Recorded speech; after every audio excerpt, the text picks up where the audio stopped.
পৃথিবীর ভূগোলে এটার মতো সাতটা জিনিস নাই, আর এটার মতো কাঁটে জিনিস নেই। আর চিজও পুরুষের কোনো খাদ্য নাই, এটার কোনো খাদ্য নাই। মানে আপনি বলছেন পনিরের উপরে কোনো খাদ্য নাই?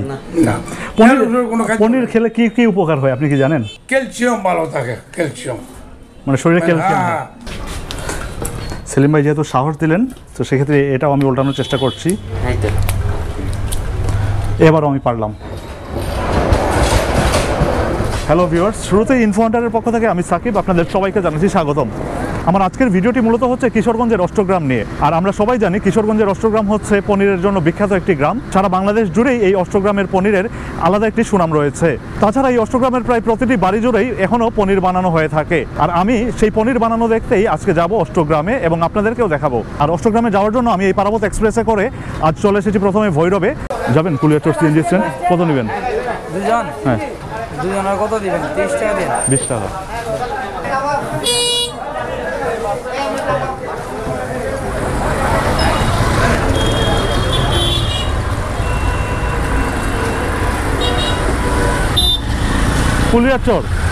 কুলিয়াচর আমাকে নামাবেন হচ্ছে, আমি যাব অষ্টগ্রাম। হ্যাঁ, অষ্টগ্রাম যাবো তো, লঞ্চ ঘাটে আমাকে নামাবেন, আমি ওইখানে যাব। আমরা সিএনজি রিজার্ভ নিয়েছি। আর এমনি যদি আপনারা যান সেক্ষেত্রে হচ্ছে পার পারসন 35 টাকা করে ভাড়া। আমরা কুলিয়াচর গিয়ে সেখান থেকে লঞ্চ ঘাটে যাব, লঞ্চ ঘাটে গিয়ে সেখানে স্পিড বোট নিব, আর স্পিড বোট নিয়ে আমরা যাব হচ্ছে অষ্টগ্রামে।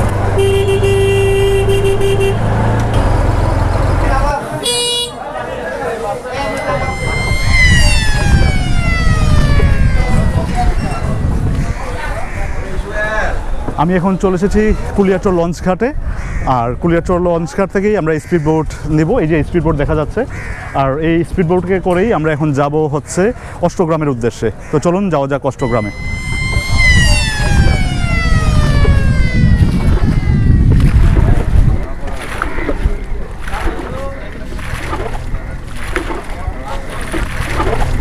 অষ্টগ্রামে যাওয়ার জন্য এই প্রথম আমি স্পিড বোটে উঠবো। স্পিড বোটে চড়ে অষ্টগ্রাম যাব, এটাই আমার প্রথম অভিজ্ঞতা স্পিড বোট চড়ার। এখানে কথা বলে যেটি জানলাম যে এখান থেকে অষ্টগ্রাম যেতে স্পিড বোটে করে 40 মিনিটের মতো সময় লাগবে।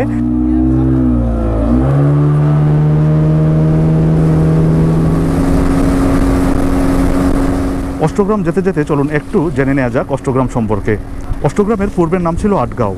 অষ্টগ্রাম নামকরণ নিয়ে দুটি কথা প্রচলিত আছে। প্রথমটি হলো 8টি গ্রাম নিয়ে গঠিত বলে এই জনপদের নাম অষ্টগ্রাম রাখা হয়েছিল। আর দ্বিতীয়টি হলো হযরত শাহজালাল রাদিয়াল্লাহু আনহু এর সাথে থাকা 8জন আউলিয়া এই অষ্টগ্রামে এসেছিলেন, তাই সেখান থেকেই অষ্টগ্রামকে আট আউলিয়ার গাঁও বা আটগাঁও বলা হয়। অষ্টগ্রাম মূলত হাওর বেষ্টিত একটি এলাকা। মূল ভূখণ্ডে দত্তপাড়া নামে একটি বসতি অঞ্চল ছিল। বিস্তীর্ণ হাওরে গবাদি পশুপালনের অনুকূল পরিবেশকে কাজে লাগিয়ে দত্তপাড়ার কয়েকজনের হাতে তৈরি হওয়া পনির বাণিজ্যিক সম্ভাবনা জাগায়। আর ঐতিহ্যের এই গল্প অন্তত 300 বছর আগের। আর সেই সময় কয়েক বছরের মধ্যে গুণ, মান ও বর্ণে এই পনিরের পরিচিতি দেশ জুড়ে ছড়িয়ে পড়ে। শুধু তাই নয়, জিভে জলানা অষ্টগ্রামের পনির একসময় ইউরোপের বাজারও দাপিয়ে বেড়ায়। তো অবশেষে দীর্ঘ প্রায় 4 ঘন্টার জার্নি শেষ করে আমরা চলে আসলাম অষ্টগ্রামে, পনিরের গ্রামে। এবার আমরা দেখব কিভাবে এখানে পনির বানানো হয় সনাতন পদ্ধতিতে, আর সেটা আপনাদেরকেও দেখাবো। ইনি হচ্ছেন অষ্টগ্রামের সেলিম ভাই। তিনি হচ্ছেন এই অষ্টগ্রামের বিখ্যাত একজন পনিরের কারিগর। তার নিজের কারখানায় পনির বানানো হয়ে থাকে সনাতন পদ্ধতিতে। হাতেই তো বানান আপনারা পনির? না, হাতেই বানান, এই জন্যই গ্লাভসটা পরেন। এটি হচ্ছে সেলিম ভাইয়ের কারখানা। এখানেই তিনি পনিরগুলো বানান। আর এখানে পনির বানানোর পরে এই কারখানার পনিরটাই দেশ থেকে শুরু করে বিদেশ প্রতিটা জায়গায় পৌঁছে যায়। এটা কি করতেছেন? পানি, যে কালকের যে পানিটা আছে না, হ্যাঁ, দুধের টক পানিটা। দুধের টক পানি? হ্যাঁ হ্যাঁ। আমাদের যে গ্রামে যে মনে করেন প্রত্যেক ঘরে ঘরে 1 কেজি 2 কেজি দুধের দই জমাট করে প্রায় এতটুকু পানি দিব, ঠিক আছে? ওনার তো দুধ বেশি, প্রায় 100 কেজি 150 কেজি দুধ হয়, এই জন্য প্রায় 10 কেজি পানি লাগে। এইটা আর কি কালকের পানি। গতকালকে যে পনির করেছিলেন ওই পানিটা? গতকালকের পানি, গতকালকের জমানো পানিটা। মানে গতকালকের পানি ব্যবহার করার কারণ কি? জি, ওইটা ছাড়া মালগুলো আটা নিবে না। যেমন ধরেন আপনাদের কি বাড়িতে দই ই করে না?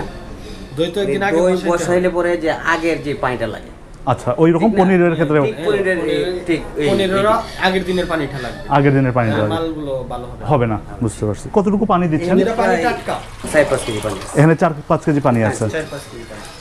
এই 4-5 কেজি পানিতে কতটুকু মানে ইয়ে দিবেন এখন? 50 কেজি দুধ। 50 কেজি দুধ। 50 কেজি দুধ মিক্স করবেন এই পানির সাথে। 1 কেজির পনির হতে কত কেজি দুধ লাগে? 10 কেজি দুধ লাগে। 10 কেজি দুধ লাগে। তার মানে 50 কেজি দুধে হচ্ছে 5 কেজি পনির হবে। ঠিক আছে, আমরা দেখি তাহলে। এইটা হচ্ছে দুধ। এটা হচ্ছে দুধ। আচ্ছা, এটা কি আপনি আমাকে বলছিলেন যে মানে ফার্মের গরুর দুধ আছে, আবার দেশি গরুরও দুধ আছে? এটা হলো আপনার অরিজিনাল ফার্ম দেশি গরু, মানে অরিজিনাল দেশি ফার্মের যে দুধগুলো এগুলো তো ফিটকাও না, এগুলা দুধ কি আপনার 12 কেজি লাগবে কিলো মানে। ফার্মের গরুর মাঝে একটা গরু দুধ দেয় আপনার নিচে 20 কেজি 25 কেজি 30 কেজি। এগুলো দুধ বেশি লাগে, দুধ বেশি লাগে, ওইগুলো ভালো হবে না। তবে দেশি গাভীর এটার ফ্লেভারও একটা অন্যরকম হবে। মুরব্বীরা মারা গেছে প্রায় 40 বছর হয়েছে। আপনার কয় পুরুষ ধরে এই ব্যবসা? আমরা মনে করেন যেমন প্রায় 70-80 বছর হইব। 70-80 বছর ধরে। দাদা যখন মারা গেছে প্রায় 40 বছর। প্রতিদিন কত কেজি পনির বানান? প্রতিদিনই মনে করেন 20 কেজি পনির বানায়। এই যে পানি দিলেন, এখন পানি দেওয়ার পরে এখন কি করবেন? পানি দেওয়ার পরে এই যে দুধটা জমাট বাঁধবো আর কি। জমাট বাঁধার পরে যে ছুরি আছে এখানে, এই ছুরি দিয়ে আপনার কাটতে হবে, কাটতে পরে এটা আবার ভাঙতে হবে। এই যে জমাটটা বাঁধবে, এটা কত সময় লাগবে? প্রায় আধা ঘন্টা লাগবে। আধা ঘন্টা লাগবে জমাট বাঁধতে। আপনারা যেমনটি শুনছিলেন, এই পনির বানানোর ক্ষেত্রে এখানে যেমনটি বলছিলেন সেলিম ভাই, যে এখানে 50 লিটার দুধ আছে, আর এই 50 লিটার দুধে পনির হবে 5 কেজি। 5 কেজি পনির করার ক্ষেত্রে তারা যেটা করলেন সেটি হচ্ছে, এই যে পানিটা দেখছেন এটি হচ্ছে গতকালকে যেই পনির বানানো হয়েছিল সেই পনিরের পানি হচ্ছে এটি। সেই পানি এই দুধে মিক্স করা হয়েছে, যেটি হচ্ছে এখন আধা ঘন্টার জন্য এভাবেই রেখে দেওয়া হবে। তারপর নাকি দুধটা জমাট বেঁধে যাবে অটোমেটিক, তারপর গিয়ে পনিরের মূল কাজটা শুরু হবে। আমার দাদা। আপনার ব্যবসা কত বছরের হবে? আয়ুব খান যখন মানে কমলাপুর স্টেশন উদ্বোধন করেন, ফুলবাইরা মানে স্টেশন ছিল, তখন থেকে আপনার ব্যবসা। পনিরের ব্যবসাটা কিভাবে শুরু করলেন? পুরা স্টোরি মানে আমার কাছে নিতেছে। কলকাতা নবাবে এগুলো চিজ খাইতো, ওই বাবুর সিরা বা অ্যালবারটা বানায় দিত, ভালো একটা মানে জিনিস খাদ্য দিলে ওই কলকাতা নবাবে মানে এটার একটা আবিষ্কার করছে। এখান থেকে আমাদের দুধ ভালো, আওয়ারের দুধ খুব ভালো, ওইখান থেকে চিজ বানায় পনির বানায় ওই কলকাতা লয়ে গেছে পরে ওই নবাবে এরা কইল, স্যার আমি একটা চিজ আনছি, মানে ভালো। হ্যাঁ তাই নাকি করে খায়া ওই উনি নাম পারলো অষ্টগ্রাম চিজ, বা বাংলাতে বললো যে পনির। এই আবিষ্কার আরম্ভ হয়েছে, ওই আস্তে আস্তে ছড়িয়ে পড়লো অষ্টগ্রামের পনির। তো এই গ্লাভসটা কি আপনারা ইদানিং ব্যবহার করতেছেন না সবসময়? যখন আমরা মাল বানাই সবসময় আমরা এবার এটা হালাই দিব ওয়ান টাইম হালকা এই করে, অসুবিধা নাই, মাল তো। আচ্ছা ধরছে।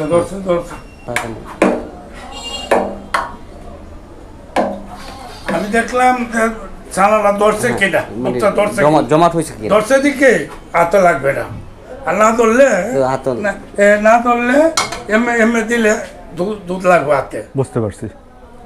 জি। আর ওখানে এমএ যাতা দিল এদিন আর লাগবে না। চাকু দিয়ে কাটলাম, এই দেখেন পানি ছেড়ে দিছে। আমি শুনলাম এই আমাদের মানে প্রধানমন্ত্রী, তারপর আমাদের এই রাষ্ট্রপতি, তারাও নাকি এই অষ্টগ্রামের পনির খান। এটা এখন ভাঙতেছেন নাকি? এটাকে বলে ভাঙা, ঢাব ভাঙা। ডাব হইছে মানে ঢাব বলা হয়, এটার বলে ডাব পনির। ডাব পনির মানে, ডাব পনির মানে কি? মানে ঢাব আর ধরেন দুধ আছিল না, ডাবটা জিনিসটা কি? ডাব মানে লবণ ছাড়া। লবণ ছাড়া এটার নাম হচ্ছে ডাব। লবণ ছাড়া ওইটার নাম হচ্ছে ডাব, আর লবণ যে দেয়া যদি থাকতো তাহলে পনির। এটার নামও পনির, কিন্তু এটার নাম হচ্ছে ডাব পনির। এটা এখন ভাঙা হয়ে গেল। এখন ভাঙা যে শেষ হলো, এখন কি করবেন? একটু জমাট বাঁধবে আর কি। এখন আবার এটা জমাট বাঁধবে? আবার জমাট বাঁধার পরে আমি একটু চাপাই দিব। চাপাই আবার দেখবেন পানিটা আবার পানি ফেলাই দিব, আর মালটা নিয়ে নেব। দেখতেছেন মহিষের দুধ আর গাভীর দুধ, এই দুইটার পনিরের মধ্যে পার্থক্য কি? পনিরের মধ্যে প্রোটিন সমান হয়, কিন্তু মহিষের দুধের ছানা একটু বেশি। এটাকে কি বলে? চাপানো। মানে এটা হচ্ছে ওই ইয়েটা চাপাচ্ছেন? হ্যাঁ, ডাব যে আমার যে ডাবটা আছে মানে নিচে যেটা ঘন হয়ে গেছে, এই যে চাপানো হচ্ছে, কতক্ষণ লাগে চাপাইতে? 5-7 মিনিট। 5-7 মিনিট লাগে। এটা মানে ঘুরাইতেছে আর কি, শক্ত হওয়ার জন্য। ও, আপনি নিচে ঘোরাচ্ছেন? নিচে আমার কাজ আমি করতেছি শক্ত হওয়ার জন্য। আমরা তো আর পানির ভিতরে তো। হ্যাঁ, যার কারণে আমি দেখতেছি না, জি, জি। কিন্তু নিচে আপনি ঠিকই কাজ করতেছেন। আমি বিয়ে করছি আমরা সাবিয়ানগর পাওন আর কি, 1 নং দেওঘর ইউনিয়ন। তো অনেকজন পনির চাইলে সন্ধ্যা 7টার আগে আমাদের গোদারা বন্ধ, ওই যে পারাপারের এটা ঘাট ঘাট বন্ধ, যে ভাই কালকে নেন পনির। আর এখন যে আমাদের মহামান্য ব্রিজ করছে শ্বশুর বাড়িতে, আর যে কোনো রাষ্ট্রপতি তাই যে ভাই আপনি একটু বসেন চা খান, আমি আসতেছি। বাহ, মানে যুগ আসলে পাল্টায়। হ্যাঁ, জি। হ্যাঁ, তা হচ্ছে আমাদের লাস্ট কিন্তু সেই দেখেন আপনার এলাকায় ব্রিজ হয়ে গেছে, এখন যেটা বলছেন যে ব্রিজে- সন্ধ্যায় পনির চাইলে 1 ঘন্টার মধ্যে আপনি দিয়ে দিচ্ছেন। হ্যাঁ, সবই ঠিক আছে, কিন্তু আপনারা এখনো সেই সনাতন পদ্ধতিটাই ধরে রাখছেন। হ্যাঁ, জি। এই জিনিসটাই মানে আপনাদের বৈশিষ্ট্য। এটা চাকা হয়ে গেল? হ্যাঁ তো হয়ে গেছে। এই যে ও পুরো চাকা হয়ে গেছে এটা? সিমেন্ট এবং বালু ছাড়া এই ডালাই করে ফেললাম। ঠিক আছে। তো সেলিম ভাই যেমনটি বলছেন যে উনি সিমেন্ট এবং বালু ছাড়াই ঢালাই করে ফেলেছেন পুরো। আসলে পুরো এই যে পাতিলটা দেখছেন, পুরো 50 কেজি এই পুরো পাতিলের ভেতরেই একটা চাকা হয়ে গেছে, উপরে পানি দেখা যাচ্ছে হালকা, আসলে ভেতরে সম্পূর্ণটা চাকা। পানিটা আলাদা হয়ে গেছে, মানে এখন সম্পূর্ণ পানিটা আলাদা করতেছেন। এটা সম্পূর্ণ পানি যা পড়তেছে এই পানিটা দিয়ে আবার কালকে ব্যবহার করবেন? জি, ওইটা দিয়ে আবার কালকে মানে যে পানি আজকে ব্যবহার করেছেন ওটা তো গতকালকের, আর এখন যে পানিটা ফেলতেছেন এটা আসলে আপনারা ফেলবেন না, এটা আপনারা সংরক্ষণ করে রাখবেন, কালকে যে পনির বানাবেন সেটাতে এই পানি আপনারা ব্যবহার করবেন। এই পানি ছাড়া তো পনির হবে না। না, ওই পানি ছাড়া পনির হবে না। পনির হইব মিষ্টির পানি দেওয়া হইব, কিন্তু ওইলে এটা আপনার ওইলো এই পনির হবে না, মানে ওই স্বাদ আসবে না। না ওই স্বাদ আসবে না। পানি ফেলে দিলেন, এখন কি করবেন? এখন ওই যে ডাবগুলো আমার যে চাকাটা এটা পিস করতে হবে। ও এই চাকাটা এখন পিস করবেন, কাটার পরে ওই এগুলো টুকরি মাঝে আমরা ঢুকাইতে পারি। এই টুকরির মধ্যে ঢুকাবেন, হ্যাঁ, ঢুকাই। তারপর তারপর যে আবার উল্টাই দিলে বাস এই পনির হয়ে গেল। হয়ে গেল। তো আমরা দেখি একটু। হ্যাঁ, দেখেন। বাস এখন বানানো দেখেন।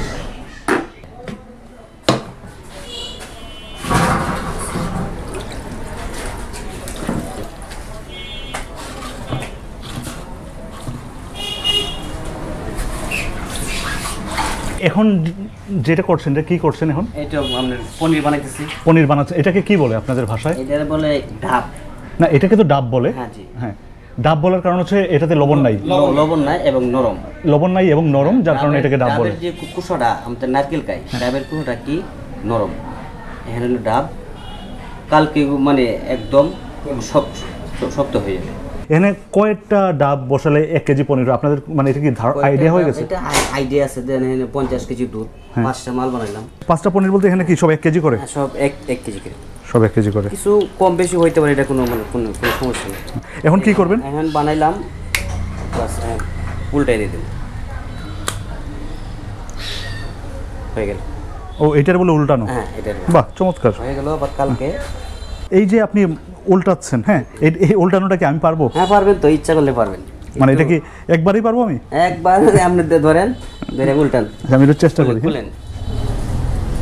হ্যাঁ, দেন। আমিও আসলে সেলিম ভাইয়ের মতো চেষ্টা করছি এটা মানে এটা উল্টাতে পারি কিনা না। এইটা আপনি ওই পাশ জানেন, এইটা ওই পাশ দিয়ে নিব। হ্যাঁ, দেন বলে মতো দেন দেন দেন, আর এই তো হয়ে গেছে।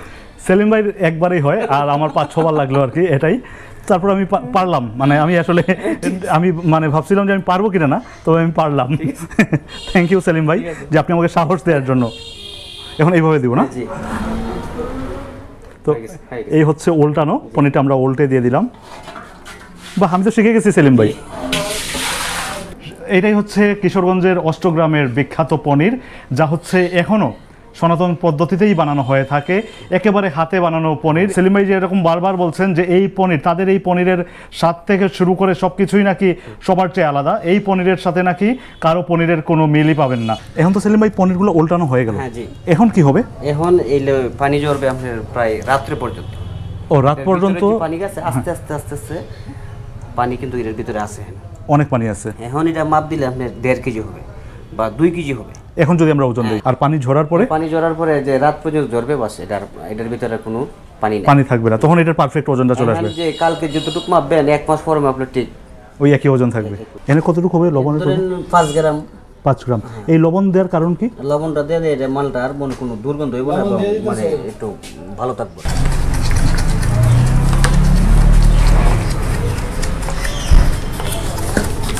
লবণ দেওয়ারও একটা পদ্ধতি আছে।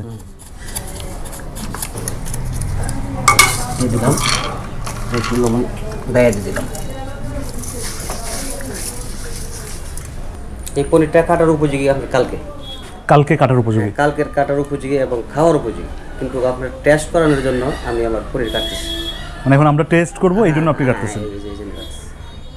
এইটা এতে কি আপনার কোনো ক্ষতি হবে? না, কোনো সমস্যা নাই, এটা আবার যেরকম আছি এরকম হয়ে যাবে।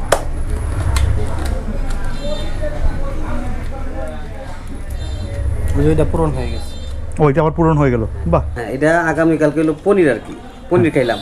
আর এখন ডাব পাইতেছি, এখন ডাব খাচ্ছি, ডাব। মানে পনিরের আগে যা হয় সেটা খাচ্ছি। এটা আবার স্বাদ বেশি, এটার আবার স্বাদ বেশি। লবণ লাগলে নিতে পারেন, আর এমনিতে ভালো লাগে খান। কোন আমি একটু এই অষ্টগ্রামের পনির খাচ্ছি।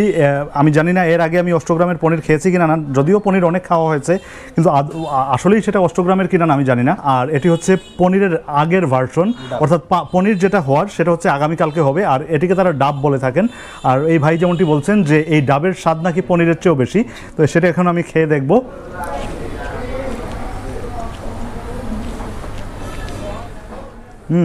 আসলেই অসম্ভব স্বাদ, অসম্ভব স্বাদ। একসাথে মানে মুখ না বললে মুখ ভরতে হবে।